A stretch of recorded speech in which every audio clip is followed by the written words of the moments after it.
Hey everyone, I'm desiabri or Dr. desiabri now, as I'm done with my doctorate. I'm here for a book review, rant, critique, conversation about the Overseer class, a manifesto by Dr. Steven Thrasher. I was gifted this by Amazon Books via a giveaway that I won. They also gifted me his first book, The Viral Underclass, and I was super excited to get this book to read it because it had been on my TBR since it was announced. I forget when I saw it, sometime late last year, and it came out, if I'm not mistaken, in June. And as you can see, I read it and tapped it up. Now, this is a book that encapsulates or merges what he is deeming as the overseer class and also his own personal experiences with these or what he's deeming the overseer class. Now, for me personally, I am also a public health professional and my PhD is in public policy and policy analysis. Honey, I have my undergrad was at a PWI, my master's was at a HBCU, and my PhD is connected to an international think tank. So I have been in every type of institution there that there is. I went from medical to public health policy. And I'm a native Memphian through and through. I have been across the United States, but I am Memphian through and through. And one of the inceptions of this book is the murder of Tyre Nichols here in Memphis by the Memphis Police Department. Now, if you are a Memphian, everybody was so surprised that these police officers were black. Now, majority of Memphis is black. We're a historically black city. Like, the inception of the city was a slave distribution site. Come on now. So we knew already that all skin folk and kinfolk, okay?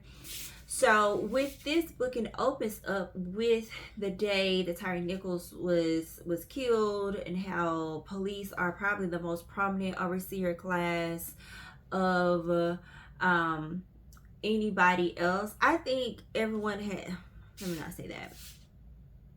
Every sector of the United States, the institutions, the corporations, a lot of them, especially the bigger for-profits or in the not-for-profits and the non-profits, literally everybody has been touched by the plantation system. And those who are enforcing it, whether you are black or not, are part of the overseer class. Now, the overseer class focuses on marginalized communities that get into positions of power and become the overseer class. He divides people into Tony's, based on Toni Morrison, of pulling people up and across. And then he also, have people in the overseer class or the token. So a lot of people, we know about tokenism. And then he has people in Uncle Tom. So in the beginning, he really clarifies what Uncle Tom originally was, like a martyr, especially in the Christian landscape or viewpoint perspective. And so how we think about Uncle Tom's is not the original version of Uncle Tom. So he uses the original definition to, classify people in. Now, this book is divided into multiple chapters, where each chapter talks about kind of like institution that's an overseer class. So chapter 1 is the police. Chapter 2 is mass media. 3 is universities. 4 is corporate America, which includes nonprofits.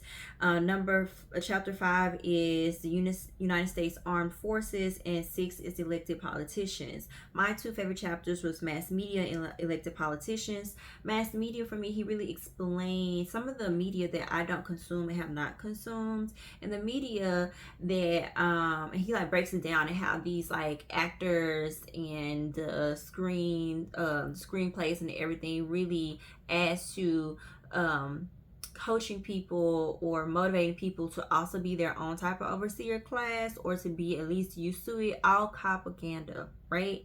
And then my second favorite was the elected politicians, which, you know, I think he could have went harder on. But who am I?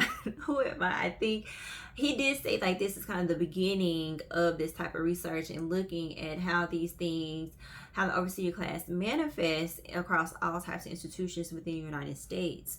Now, the police chapter is, we all kind of know these things about how the police, like how slave patrol became the current police systems, even how our current like small militias came from the genocide of indigenous people.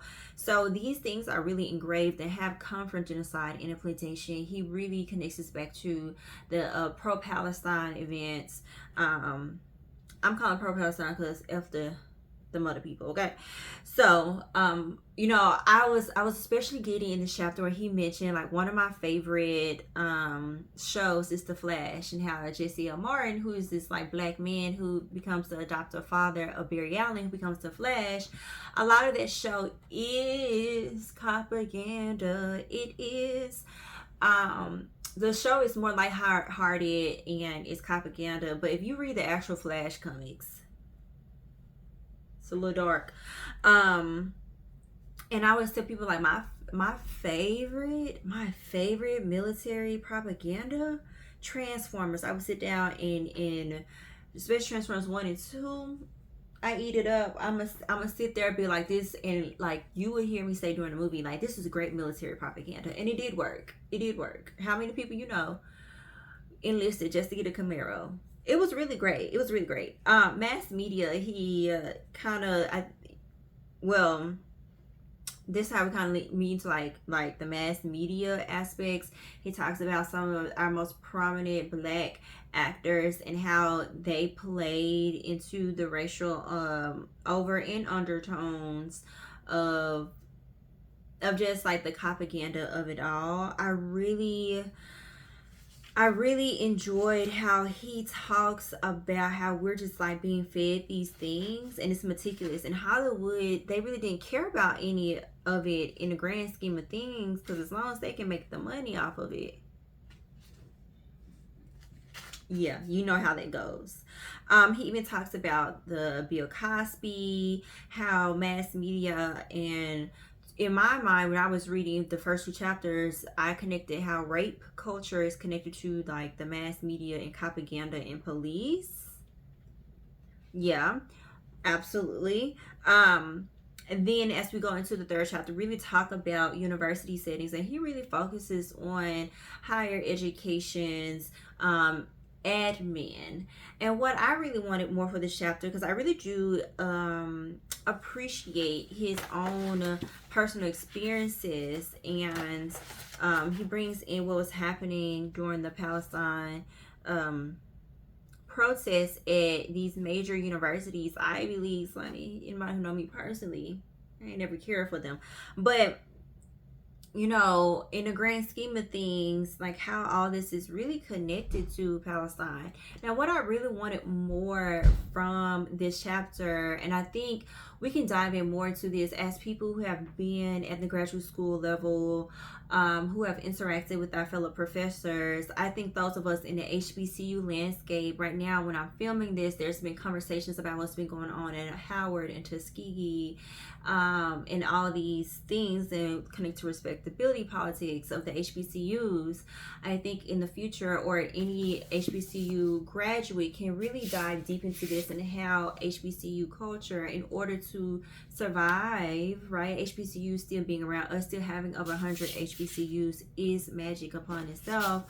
And so, and how sometimes us in the midst of surviving are also harming ourselves through being a type of overseer class, even in our safe spaces. And that's something I would have loved for him to dive into, but he doesn't really have that experience. So those of us, I think, can build upon this book and talk about higher education. I also wanted him to dive into how staff, and like when you're staff, like just professors, you're just this pro, and then you get to the admin level and you start to be part of the overseer class. So you go from like a middle management to the overseers. And he kind of talks about middle management, and I think after the university chapter, he does dive into corporations and and middle management is the devil. And also, we be spending too much money on them.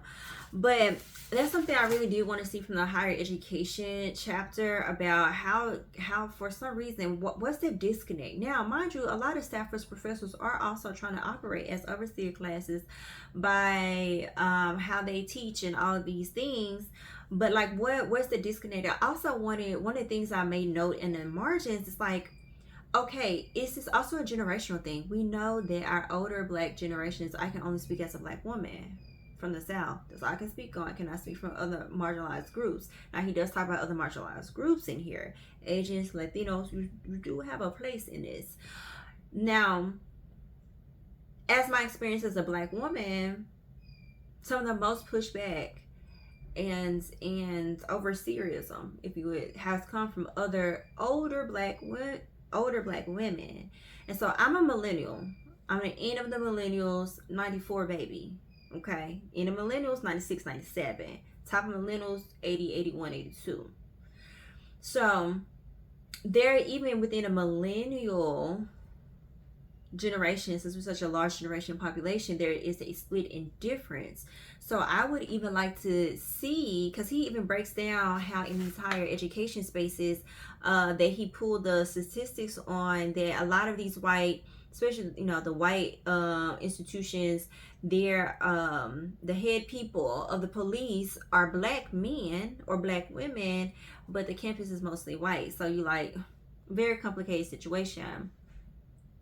And I wonder, with his experience, like, I would want to see, like, is there generational differences? Are the Xers and Boomers more to be, or do they lean more overseer versus the millennials, which have a track record of not being as conservative unless they are closer to the, born in 80, 81, 82, versus the millennials who are born more in the 90s and late 80s are more, they lean more towards Toni, being a Toni versus being, and even sometimes a token or Uncle Tom versus being an overseer. That's what I would have liked to see, especially in the education space, especially with so many millennials being so educated. Like, how are we reshaping these things? And are the people who mostly in this admin doing overseerism, are they mostly Xers, or are they Boomers, or have the elder millennials start to bow down too? Like, that's something I would have liked to see. Now, for corporate America, as we go into corporate America, I was already familiar with this, especially having like being at the state level for public health, being and getting my degree and working at a think tank. I already knew how a lot of these things move with the ERGs, having the partnership and research in real time, policy analysis in real time with nonprofits, the things that I did for my dissertation, everything with corporate America and universities, because universities have had to operate as corporations. If you put them in a Venn diagram, it's a circle. It's a circle, actually. It's a circle. And so that's chapter did not surprise me as much. We talked about employee research groups. I did learn about the history of them and how they really came about. So I thought that was really good, about how it came from, basically police violence. And then we get to corporate America and the nonprofit industrial complex, baby. Nasty work. And I can go into a really deep rant regarding, like, the city of Memphis has the most nonprofits per capita in the nation. We're still one of the poorest cities. Like, this population is not seeing the money that is actually flowing through this thing. And Memphis is the distribution center of the United States. Oh, okay. Anyways, so the next chapter is about the United States Armed Forces. The military, the Army. Those of us, and I tell people I live in the space of like sociology, public health, policy, history, cultural studies, and I would tell you the armed forces are they are the biggest cult in the world outside of a lot of outside of the denominations under the Abrahamic religion, especially Christianity and Islam. But that's a whole nother conversation. We can talk about how religion reinforces overseerism, especially in the Black community, but that's for another day. So of course that is a chapter, a really good chapter. And then we go into the elected politicians. Now that chapter is also another big chapter, right? He really goes into looking at, now I will say this, for the armed forces portion, I did learn a lot about, as a child, I did not pay attention to Colin Powell, nor did I pay attention to Condoleezza Rice. But I learned a lot about them. I was like, oh, okay, girl. Yeah. And when we get into the next about politicians, how that kind of flows, this is one of the things I did really enjoy about kind of how the things flowed throughout the book, and how we really were looping back around and seeing how all the previous chapters interact with the later chapters. It was well written in that regards. Now the elected politicians portion, on that neck, okay? Very pro, be on these folks' necks. One of the things I really wanted him to emphasize in this is kind of the more of the intricacies of Kamala Harris. Now, that laughing lady who talked about you didn't fall out of a coconut tree. She was right. You did not fall out just to fall out of a coconut tree. Now, why she picked coconut, I don't know. Anyways, one of the things I wanted him to really talk about, but I understand that's not part of the point he was making about her campaign. Her overseerism is also connected to sexism. And I think in my recollection, in my experience of watching that 2024 election season, and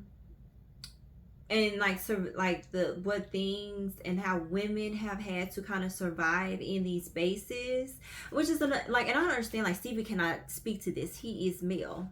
I tell people, yes, he is a gay man, but I tell people all the time, I say a gay man is still a man. Speaking to certain experiences and viewpoints is not always going to be the best. I also tell people, remember, the election was still stolen at the same time. Don't get it twisted. It was still a stolen election. Should she have done better? Yes. But when I look at her track record, when I look at her sorority, now, here's the thing. No shade, no tea to my D9 sisters. No shade, no tea. I am a fighter woman, Zeta Phi Beta Sorority Incorporated, so this is my thought process. We have to be clear that sometimes, especially depending on around the time you came into the sorority or fraternity, you were taught certain things. I am a first gen Memphian. I wasn't going for a lot of it. I was not meant to. And the sorority that I'm in caters to, at that time, caters to the expansion and the diversity of Black womanhood. Are y'all picking up what I'm putting down? So I'm seeing a lot of things. So I would love to also see not only this expanded to look at especially in Black culture, about how the divine nine, we have also filled ourselves, and some of us have fallen into being overseers or tokens versus being Tonys. And the ones who are super Christian-y, I have fallen into being Uncle Toms to their detriment, and even to their culture and communities' progressive detriment. That is what I would like to see as people start to, I hope you guys pick up this book more. A lot of those of us who are in the cultural commentary, research, I'm in a policy implementation, I'm in that whole, I'm the overlapper of that, of all of those, that we kind of dive deeper into, yes, we know what this is. Now it has a name to it.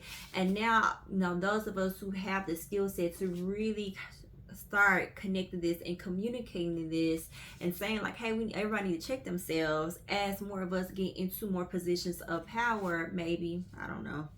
We've been kicked out from things, so I don't know.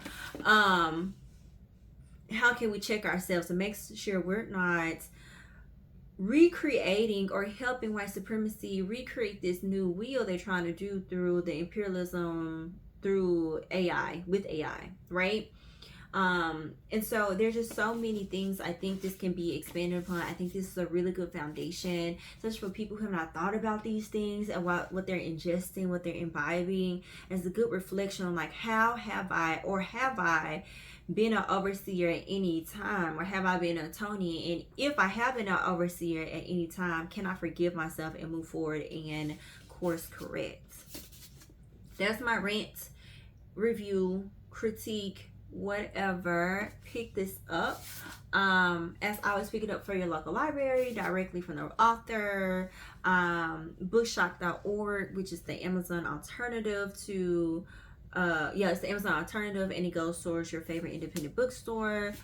Pick this up. I think this is a great book. I think I would like to see a lot more think pieces besides my own about this book. And yeah, more soon, maybe. I'd be lying. But thank you to those who have subscribed. Let me know if you're going to pick up this book, if this is on your TBR. And if you've already read it, let me know your thoughts.